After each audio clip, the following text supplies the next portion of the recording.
Kembali bersama kami dalam Prime Time dan kami masih terhubung dengan Ibnu Hadi, Duta Besar RI untuk Vietnam. Pak Ibnu, ya kita kembali lagi. Tadi PSBB ini sama-sama dilakukan. Kita tahu bahwa Jakarta atau Indonesia juga melakukan PSBB ini, tapi ternyata hasilnya berbeda.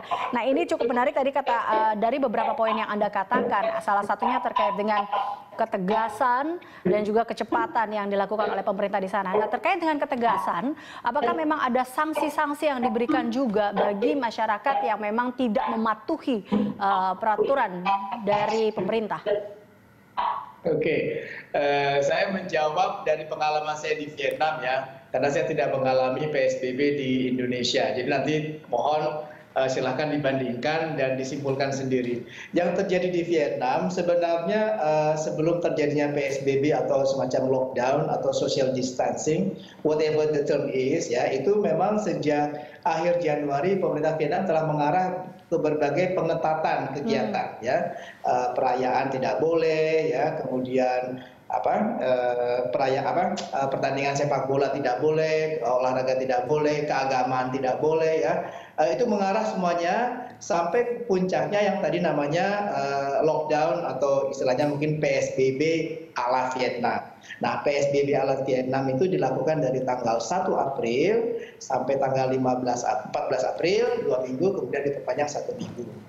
Mungkin terus hasilnya apa? Kenapa berbeda? Ya, yang saya lihat di Vietnam betul-betul dilakukan secara ketat. Dalam pengertian memang tidak ada pergerakan manusia yang tidak perlu. Jadi pergerakan manusia itu hanya dibolehkan untuk esensial bahan pakan, untuk obat, untuk keperbankan, ya, dan itu saja.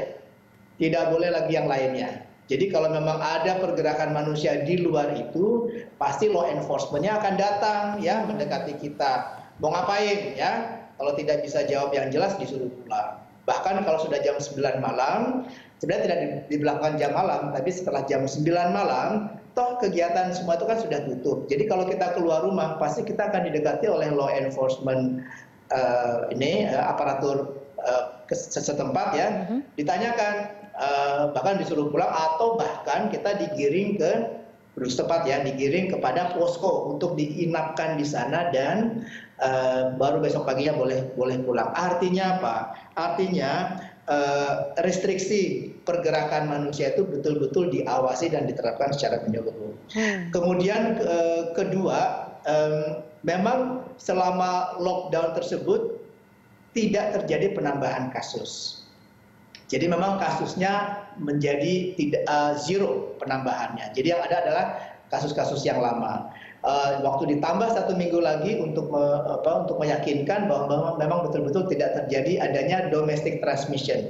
Jadi selama 3 minggu itu setelah total lockdown dilakukan, terbukti tidak adanya domestic transmission, dia baru melakukan relaksasi. Relaksasi dimulai tanggal 23 April, itu juga dilakukan secara gradual. Ternyata hingga hari ini, setelah hampir 70 hari terakhir tidak terjadi local transmission atau domestic transmission. Yang terjadi di mana ada 21 kasus pasien yang sekarang masih dirawat itu adalah semuanya kasus impor.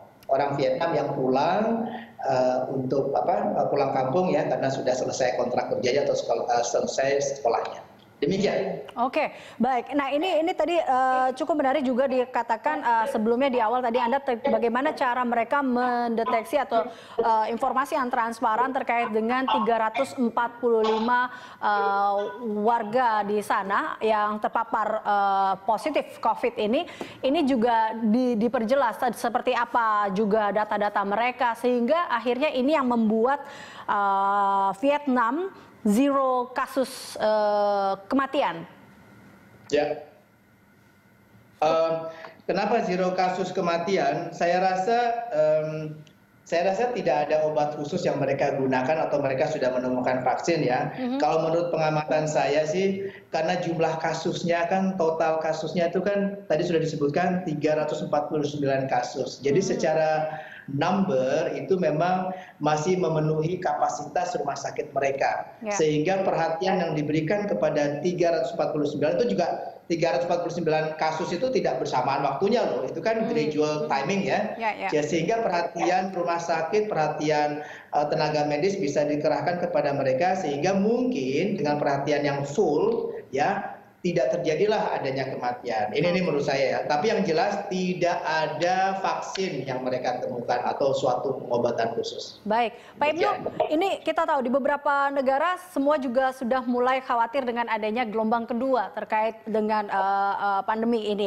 Apakah di sana Vietnam sendiri mempersiapkan terkait dengan hal itu dengan mungkin tetap menjalankan protokol kesehatan atau seperti apa Pak situasi di sana? Tadi sudah saya katakan selama 70 hari terakhir terbukti tidak ada domestic transmission.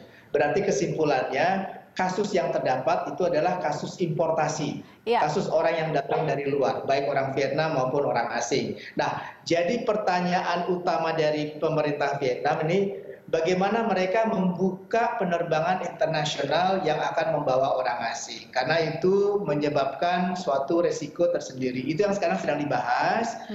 Kemungkinan dalam 1 atau 2 minggu ke depan mereka akan buka penerbangan internasional dengan beberapa negara tertentu yang memang dianggap juga sudah cukup berhasil. Seperti Taiwan, Hong Kong, New Zealand, Australia, dan mungkin Korea, Jepang, dan saya rasa Singapura kalau tidak salah. Singapura dan Thailand.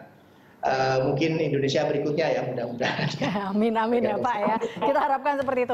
Berarti kekhawatiran terkait dengan gelombang kedua ini tidak bisa dikatakan juga Vietnam tidak terlalu khawatir dengan hal itu karena juga kita lihat dengan beberapa poin-poin yang Anda katakan atau sebuah strategi yang mereka lakukan untuk meredam COVID-19 di sana. Terima kasih Pak Ibnu Hadi, Duta Besar Republik Indonesia untuk Vietnam telah bergabung bersama kami dalam Prime Time.